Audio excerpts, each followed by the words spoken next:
I remembered that I forgot something about my Friar Tuck. My Friar Tuck, I always saw him as an older man. He has an accident, actually breaks his hip. And while he's mending, he decides he's not going to go back into the forest. He's going to go back to the monastery and study and, read and, live out the rest of his life kind of like that. Um, which also leads to what I was talking about, what what the difference between what women want to read and what they really want to happen to them.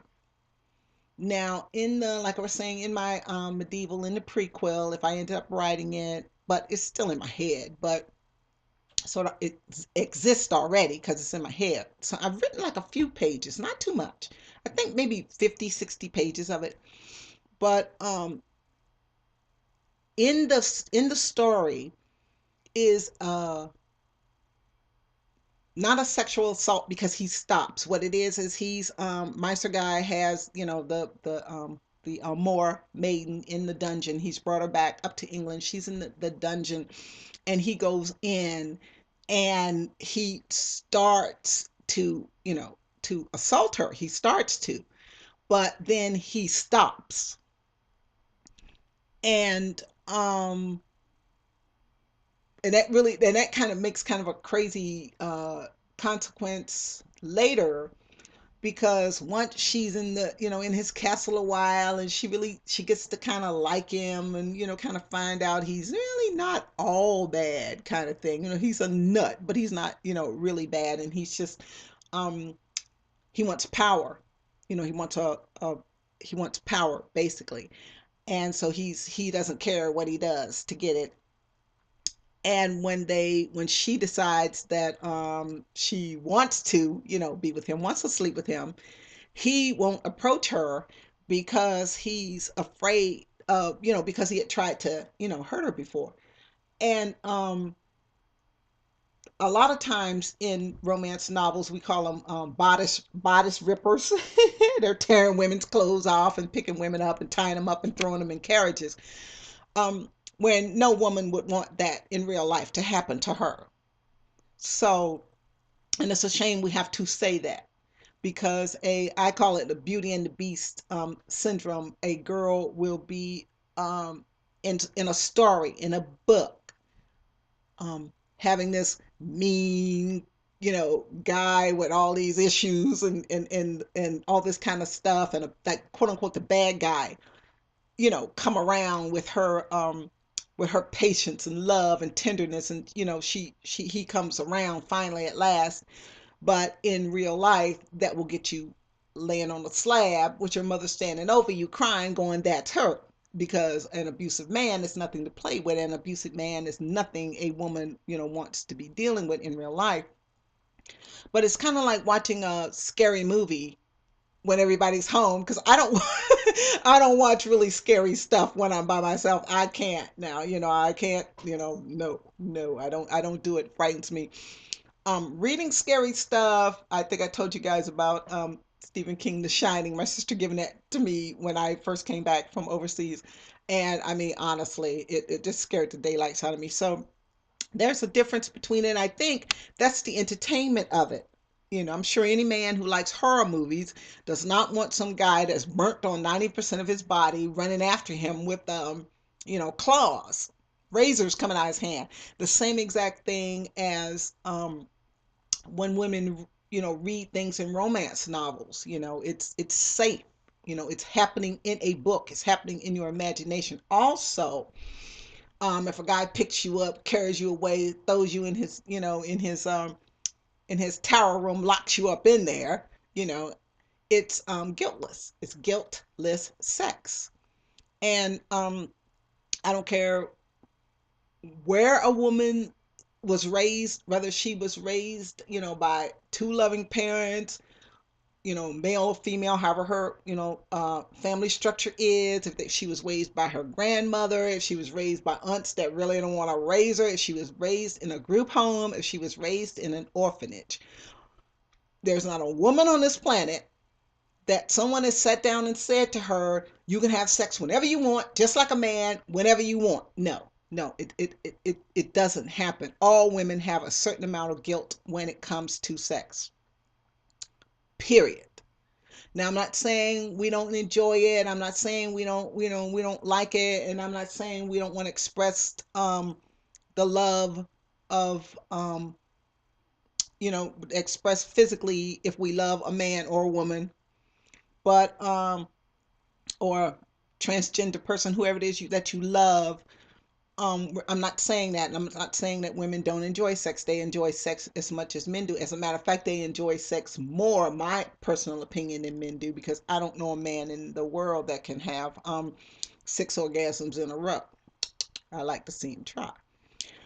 But I had to touch on that, but because there's not really a lot of violence in my writings. There's not a lot of violence. There's some to a point, but not, it's more like I kind of leave it to the imagination. I don't believe in a lot of stuff, because even like children's shows, I'm not gonna say what I was watching because some nut has probably, I don't know, copyrighted it or something.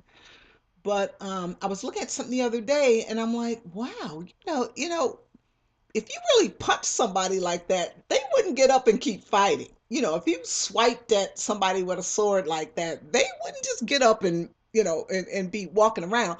And I think that's leads more to the perpetuation of violence than does those things that really are, violent. That all that red paint spraying out, and they go through an awful lot trying to make, that stuff look real.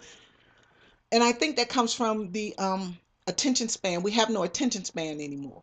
We have no attention span anymore. That's why I keep my recordings down to, I try to keep them under 20 minutes, because I know the children that'll be watching it, my grandkids, and like I always say, the class of 2114 studying my book in school,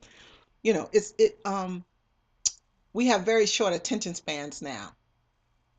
I don't. Seem like I don't know. It's one of my old lady things, I call it. One of my old lady things, that I can concentrate for a while. I really can concentrate for a while, especially when I'm working. I just get into this zone, and all of a sudden I'll look up and go, wow, so much time has passed, that kind of thing. So that's basically what I wanted to touch on, that there's a difference. Let me put what women want to read and what they actually want to happen to them. And when you read of some kind of you know kidnapping, tying up, that kind of thing, that is for and it's a shame in this day and age you have to say this, but that's something that women want to read. They don't want really to happen to them. um let's see, I talked about my old lady stuff. um I talked about stereotypes. I try to avoid all kinds of stereotypes in my writing, no matter what it is. I try to avoid it. Just like I said, instead of making one of the cowboys, gay, it's been done. I made the doctor in my story gay. I made him gay, and he gets his, he does.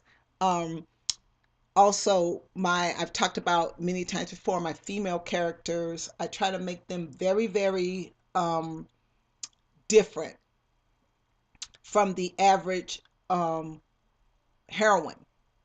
Especially romance heroine, because that's my genre. That will always be my genre.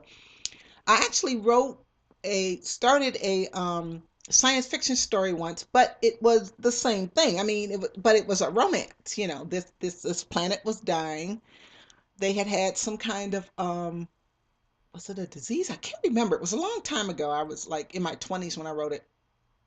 And what they were doing, these people on this planet, they were very much like humans. So they were humanoids, like they say on, what. Um, so what they were doing was, and they found that they were closer to human beings, so they could mate with human beings. And so they had come down to Earth to get, to take some women, to take them back and breed them. But it was still a romance um, theme. because that's what, that's what I always do. Um, what do you know? I don't know. Oh, sometimes you have to write about things you don't know, that you're not particularly, I don't want to say comfortable with, but yeah, that too, because I'm going to have to start writing some stuff I'm really uncomfortable with. Um, but it also has to do with,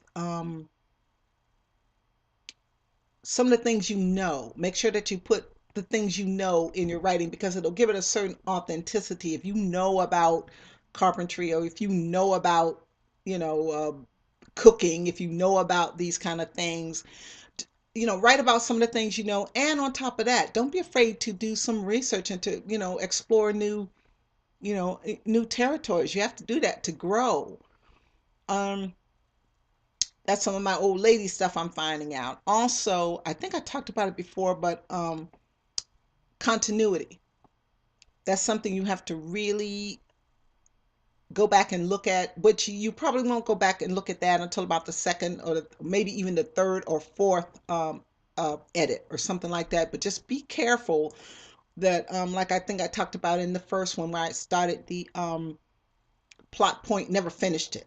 That's the kind of thing that you count, that you catch. Also, two names of what you name places, or what you name, the city, what you name the farm, what you name people, stuff like that. You have to go back and look at that and make sure that, it's, well, that's the stuff your editor will see, but you want to go back and kind of do that stuff too. Okay, I talked about the nonviolence, violence. I talked about that, what women want to read and what they really want to happen to them. I talked about, yeah, and also too, um, there are times when you don't want to be too good. Like I said, I've spoken to this before, as far as the dialect, as far as, how my characters talk. Runaway Slave would have a different, way of speaking than, my main character, who was raised and learned how to read and write, at an early age. They speak differently. Um, Also, there are times when you can't always make things comfortable. You can't always make things good. And the same thing, like I think I gave the example before of my character in Autumn, she keeps a diary. And it's the hardest thing in the world to go back and, not organize it, and not like overdo it. But I wanted I wanted a certain reality to it. You don't write in your journal like that. You don't sit down and, write exactly, in paragraphs, exactly how you, oh, and also too, as far as sentence structure, and the structure of on the page. I think I talked about that, but that's something kind of advanced that you really have to work out later for yourself. That it's, the length and everything of sentences is a long and shorts and shorts and longs and short, like Morse code. That's how your sentences should be. There should be long ones and short ones, and one word sentences, and two word sentences, and then long Hemingway sentences and stuff like that. Also too, when she's writing her, I don't like really short paragraphs. To me, it's too choppy. It's too choppy. What I try to do is, I try to keep my paragraphs not too long though, because the person loses interest. But um, my character, when she writes in her journal, it's no paragraph breaks. It's just a, one long kind of, one big giant paragraph. I did the same thing. I talked about, dream sequences. I'm still thinking about going back and maybe taking them out, or writing them so the reader will think it's really happening. But then again, I don't know if that's going to work. I don't know. I'm gonna have to go back and figure that out. Also, I had also today, while I was working on some diary entries, basically, I put those in to kind of cut up the action, and, to stop the reader and have them go, oh man, she's not, that see some of the inside ideas and her inner thoughts, because you really can't go into that when it's, dialogue. You really can't go into that when it's narration. You'll lose your reader. So I thought her little prejudices and jealousies and all her little crap, she would put those things in her journal. Also, when she decides to, when they're in New Orleans, there's a lot of different things that she, puts down in her journal that she, she can't tell him. She can't tell anybody. And like I said, I still don't know what's going to happen in part two. I'm giving it a little bit of thought. I'm not trying to do, um, see, let me see. Um, I'm really not trying to do a part two, but I pretty much know that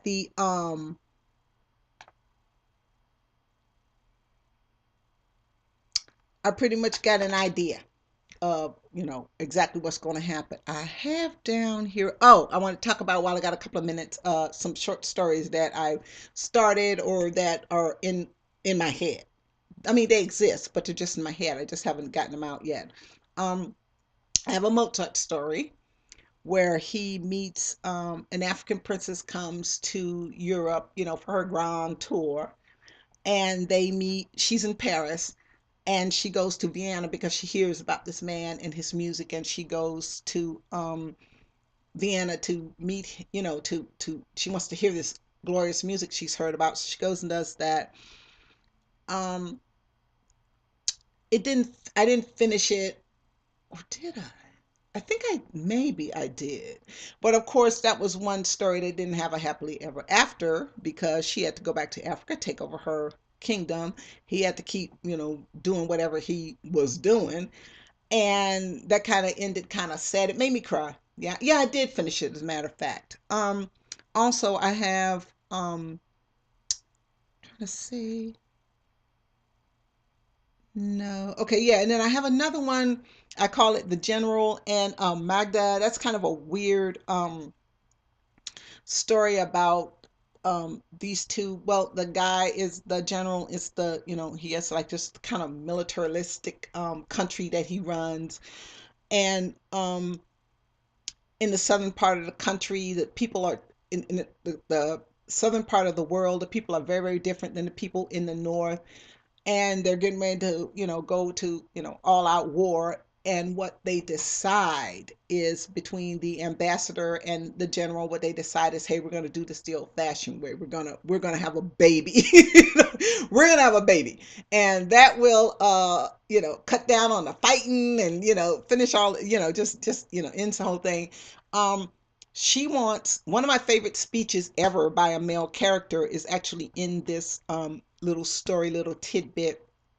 Um, Maybe because I think I was talking about before that I wanted to do, a, book of, bedtime stories for mature women.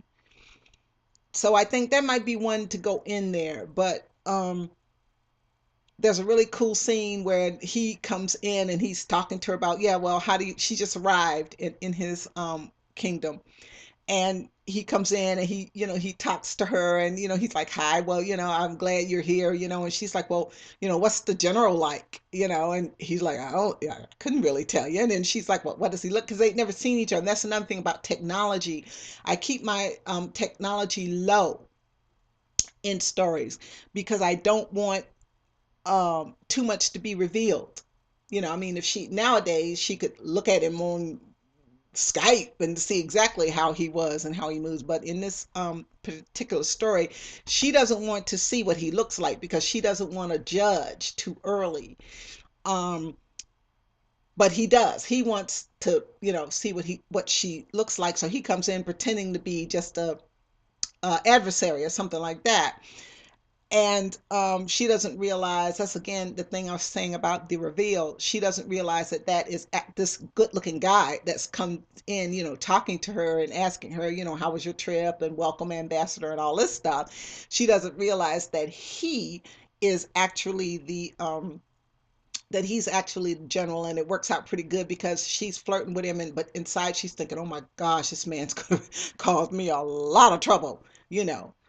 And also, I have kind of a beginning of, autumn.